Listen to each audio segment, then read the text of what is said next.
Des ténèbres glaciales du vide intergalactique viennent les tyrannides, une race d'aliens voraces, une horde innombrable de super prédateurs gouvernés par l'instinct de chasser, de tuer et de se nourrir.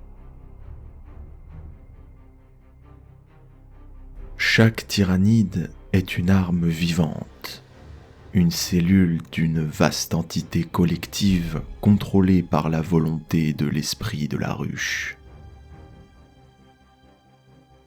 Les flottes-ruches tyrannides dérivent dans l'espace, dépouillant les mondes proies de toute leur biomasse, ne laissant que la roche nue dans leur sillage. Rien ne les arrêtera jusqu'à ce qu'ils aient absorbé la plus infime parcelle de matière organique de la galaxie.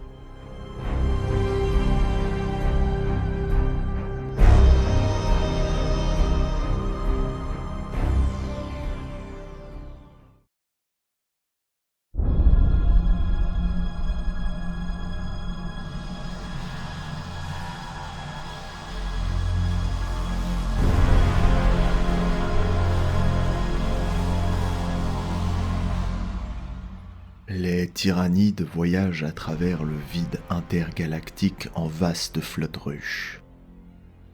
Elles sont formées de millions de vaisseaux vivants, chacun abritant des milliers de créatures engendrées dans les chambres de reproduction aux parois tapissées de mucus organique.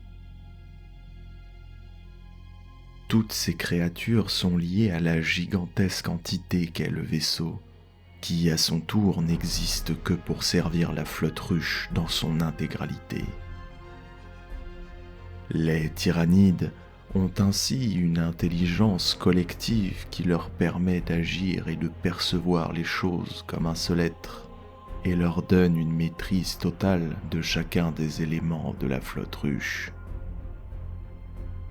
Des monstruosités tentaculaires que sont les vaisseaux tyrannides jusqu'aux moindres protozoaires, chaque créature est soumise à la volonté implacable de l'esprit ruche. Donner à chacun de ces organismes un cerveau suffisamment évolué pour lui permettre d'agir de son propre chef serait un gaspillage de ressources biologiques.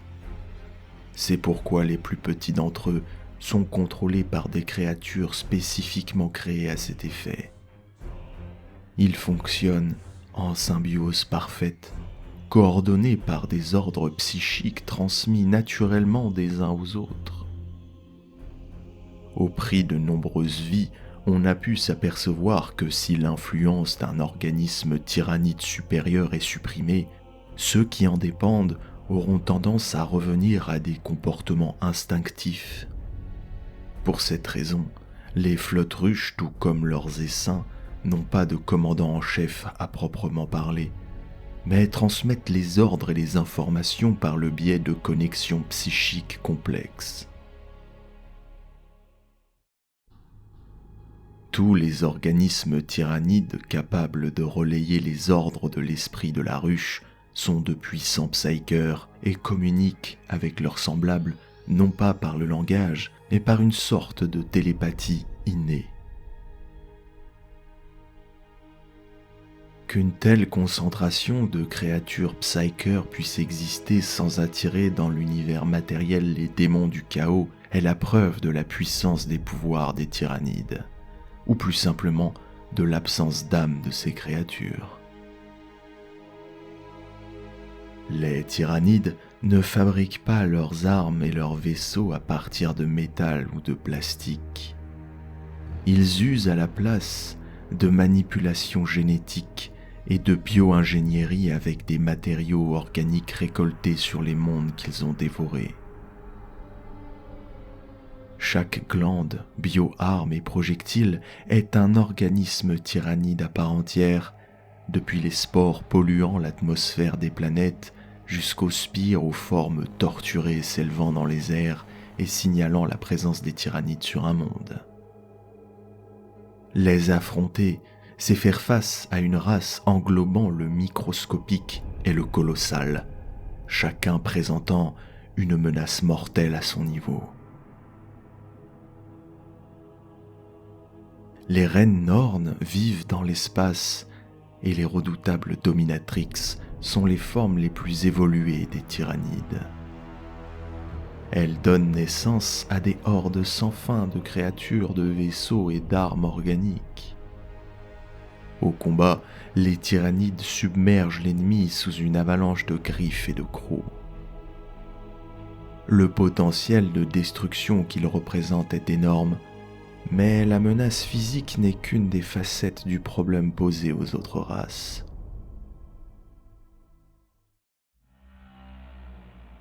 Une invasion tyrannide est un spectacle terrifiant, et il n'est pas rare que les défenseurs d'un monde se suicident ou deviennent fous en voyant l'ampleur du carnage. Lorsque l'invasion commence, le ciel prend une teinte rougeâtre, tandis que l'air est saturé de spores empoisonnés. Puis s'assombrit quand les premiers organismes ailés passent à l'attaque pour répandre terreur et confusion. Des génovores jaillissent de leurs cachettes et s'attaquent aux postes de commandement ennemis pendant que les lictors tendent des embuscades. Ils se repaissent ensuite des cerveaux de leurs victimes afin de transmettre à leurs congénères des informations sur les forces et les faiblesses de l'adversaire.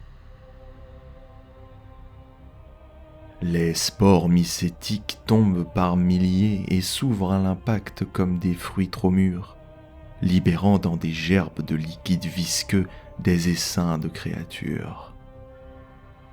Celles-ci se regroupent rapidement en une marée implacable et en quelques jours, toute la surface de la planète est recouverte d'organismes tyrannides de taille et de formes diverses.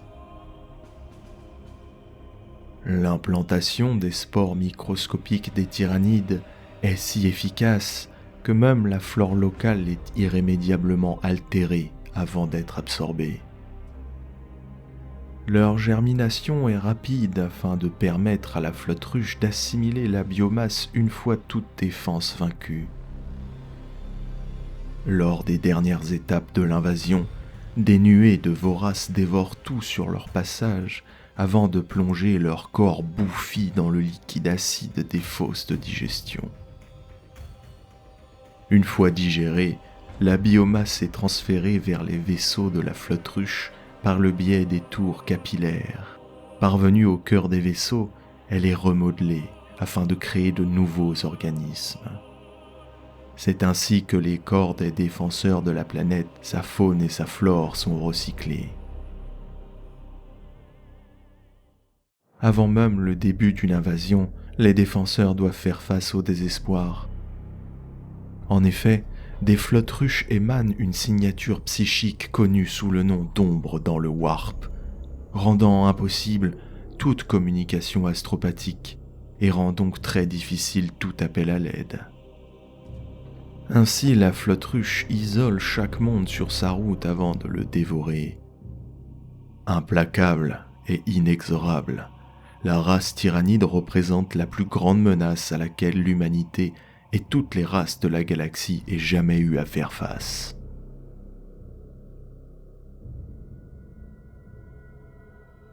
Les tyrannides ne sont pas natifs de cette galaxie.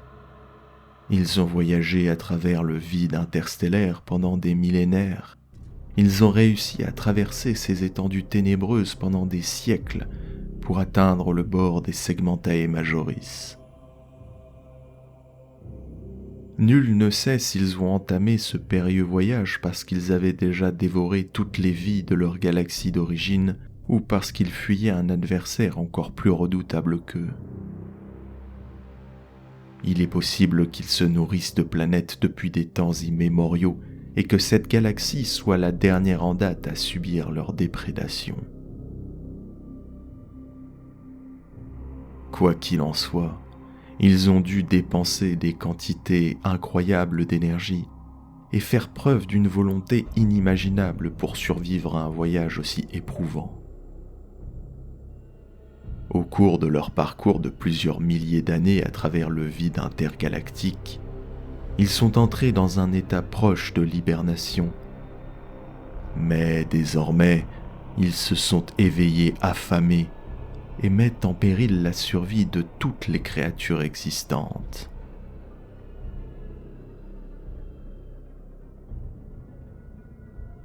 Les tyrannides sont donc une race spatiale qui a pénétré dans les domaines des hommes et des espèces xénos comme un virus se propage dans un être vivant. Les flotte-ruches tyrannides sont composées de millions de vaisseaux. Chacun d'eux est un organisme immense qui abrite d'innombrables créatures. Celles-ci naissent dans des chambres de reproduction et de gestation. Elles ne vivent que pour servir le vaisseau tyrannide qui n'existe lui-même qu'en tant que parcelle de l'entité constituée par la flotte-ruche. Les tyrannides n'envahissent pas des planètes pour le gain territorial, pour la gloire ou par vengeance. Ils n'ont que faire de la première de ces motivations, et il est peu probable qu'ils puissent appréhender les deux autres. Au lieu de cela, leurs attaques visent à assimiler la biomasse. Ils ont besoin d'une quantité infinie de nourriture, non seulement pour nourrir les flotte-ruches, mais aussi pour créer de nouveaux organismes. La moindre action de la plus insignifiante de leurs créatures ne vise qu'à l'absorption rapide de l'écosystème et des ressources d'une planète. Les armées d'une flotte-ruche sont créées dans le but d'écraser aussi rapidement que possible toute résistance, les essaims de digestion étant chargés quant à eux d'assimiler la biomasse. Les magos biologistes de l'Imperium catégorisent séparément chaque incursion tyrannide, car les flotte-ruches sont en compétition permanente pour la recherche de nouvelles ressources. Elles forment des ensembles autosuffisants qui vont jusqu'à user de stratégies uniques et qui développent des organismes spécifiques selon les proies qu'elles sont amenées à affronter. Cependant, la vérité est plus complexe qu'on ne pourrait l'imaginer, car malgré leurs différences, les flotte-ruches ne sont que les tentacules d'une entité galactique dotée d'une intelligence supérieure et impossible à appréhender. Le nombre de tyrannides est au-delà de ce qui est imaginable. Leurs essaims sont si vastes qu'ils noircissent le ciel. Pourtant, chacune de ces créatures n'est que l'équivalent d'une cellule d'un unique super-organisme. Chaque pensée et chaque action, chaque étincelle de vie au sein de l'espèce des tyrannides est liée à une conscience supérieure, une entité qui s'étend sur des centaines d'années-lumière et qu'on appelle l'esprit de la ruche. Il relie entre elles toutes les créatures tyrannides grâce à un lien psychique qui leur permet d'agir de façon rapide et coordonnée. Il s'agit d'une conscience formée par les esprits de milliards d'êtres vivants. Même si certains tyrannides sont doués de raison, la plupart ne disposent pas d'un intellect comme on l'entend pour un être humain. Ils se contentent de remplir la fonction pour laquelle ils ont été créés, à moins que l'implacable esprit ruche ne leur ordonne le contraire.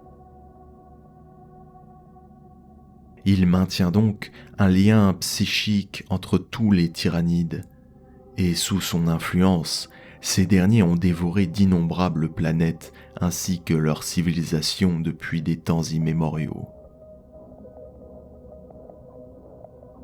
La majorité des plus petits organismes tyrannides sont donc totalement décérébrés et ne savent accomplir qu'une seule tâche à l'exclusion de tout autre. À moins que la volonté de l'esprit ruche leur ordonne le contraire, ils se contentent de remplir les fonctions pour lesquelles ils ont été conçus et agissent instinctivement.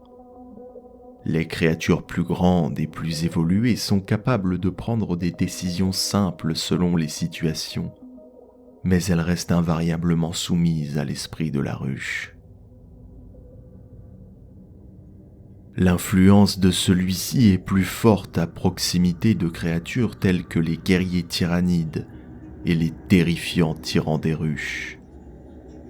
Ils sont à même de communiquer télépathiquement avec les autres tyrannides et peuvent ainsi leur imposer la volonté de l'esprit de la ruche.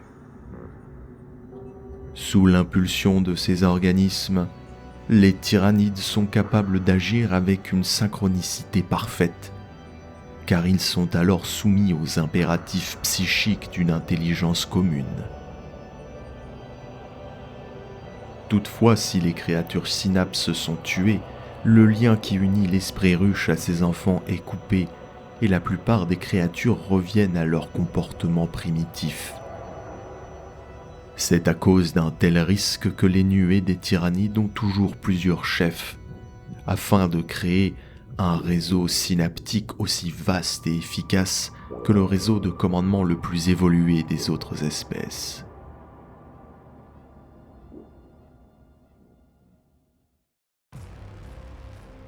L'arrivée d'une flotte ruche tyrannide est précédée par un signal psychique qui enveloppe des systèmes solaires entiers et perturbe les voyages dans le warp et les communications interstellaires.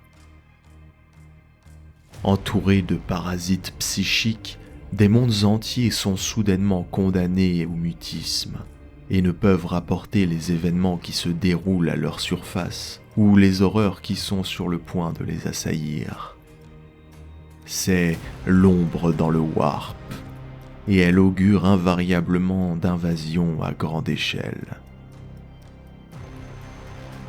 Il est difficile de savoir si l'ombre dans le warp est une création intentionnelle des flottes ruches, ou s'il s'agit plutôt d'une conséquence, d'une sorte d'effet secondaire du contrôle synaptique exercé par l'esprit de la ruche. Quoi qu'il en soit, l'ombre dans le warp sème la panique dès qu'elle apparaît, instillant une terreur incontrôlée dans les esprits des défenseurs et plongeant la planète entière dans le désespoir. Pour des races naturellement psychiques comme les Aeldari, ou pour les malheureux Psykers victimes de ces effets, l'ombre dans le warp a des conséquences pires encore. Si un Psyker tente d'utiliser ses talents surnaturels, la cacophonie cérébrale ne fait qu'empirer et ressemble au hurlement de milliards d'extraterrestres dont les griffes caressent le cerveau du Psyker. À moins de posséder une volonté d'acier exceptionnellement rare, ce dernier finit invariablement par plonger dans la folie, répétant des paroles insensées dans une langue inconnue et étrange. Dans le cas de l'Imperium, dont les communications et les voyages interstellaires sont assurés par des psykers spécialisés, l'ombre dans le warp est une des plus graves menaces que font peser les tyrannides, car elle empêche les mondes attaqués de réclamer de l'aide. À mesure qu'une flotte ruche approche, tout un pan de la galaxie est recouvert d'une véritable chape de plomb, si bien qu'il ne transpire aucun signe de la menace qui s'abat sur ces mondes et qui se retrouvent seuls face au danger. Ils doivent alors repousser le péril tyrannide avec les armes dont ils disposent, ou mourir en essayant.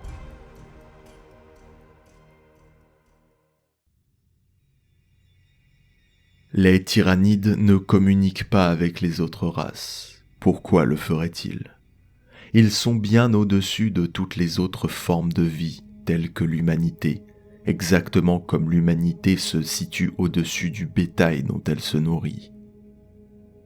Les tyrannides ne peuvent être raisonnés, apaisés ou amadoués. On ne peut espérer nulle pitié de la part d'un tel adversaire. Faire face aux tyrannides revient à combattre pour survivre, à tuer ou être tué. Les tyrannides ont déjà dévasté des milliers de mondes. chaque année voit les vrilles des flotte-ruches s'enfoncer de plus en plus profondément dans la galaxie, vers des mondes de plus en plus peuplés. De plus, les éléments d'avant-garde d'autres flotte-ruches ne cessent d'apparaître depuis le vide intergalactique. Les vrilles des flotte-ruches sont si vastes que leur arrière-garde n'est souvent pas encore arrivée dans la galaxie.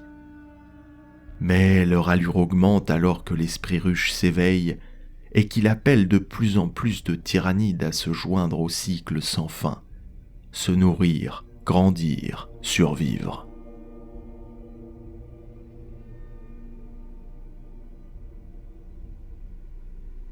En cette fin de 41e millénaire, un cataclysme a ouvert la grande faille dans l'espace réel, la Cicatrix Maledictum, augurant la venue d'un âge de ténèbres. Les tempêtes warp qui ont suivi ont ravagé la galaxie et ont vomi la matière brute du chaos dans l'univers matériel. Cette corruption de la galaxie pourrait sonner le glas de l'esprit de la ruche. Les flottes tyrannides ont besoin d'une grande quantité de matière organique pour survivre, mais la matière mutée du chaos ne leur offre pas cette manne. Chaque saison, de plus en plus de planètes sont englouties par les remous de l'Empyrée, privant ainsi les tyrannides de leur précieuse biomasse. Cependant, les tyrannides sont une race particulièrement douée pour s'adapter aux pires situations. L'esprit de la ruche a déjà développé de nouveaux organismes et des méthodes de chasse pour faire face à un tel péril. Tout ce qui peut être dévoré le sera impitoyablement. Quant au reste, il sera éliminé avec une efficacité optimale.